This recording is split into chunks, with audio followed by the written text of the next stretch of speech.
కలబంద గుజ్జు తీసి శుక్రవారం పూట శ్రీ మహాలక్ష్మీదేవికి ఆ గుజ్జు నివేదన చేసి ఆ తర్వాత ఆ గుజ్జుని నీళ్లలో కలుపుకొని మీరు స్నానం చేస్తే భయంకరమైనటువంటి దరిద్రాలన్నీ పోతాయి.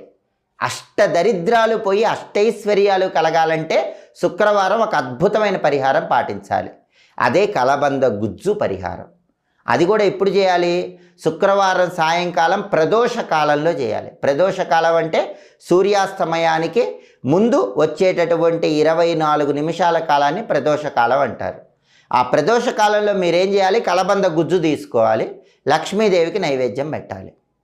ఆ తర్వాత ఆ కలబంద గుజ్జు నీళ్ళలో కలుపుకొని స్నానం చేయాలి. మీకున్న అష్టదరిద్రాలు తొలగిపోతాయి. విపరీతంగా ఆర్థికంగా బాగా కలిసి వస్తుంది. అప్పుల బాధలన్నీ తగ్గిపోతాయి. అలాగే మీ ఇంటికి ఉన్నటువంటి నరఘోష, నరపీడ, దృష్టిదోషం ఇవన్నీ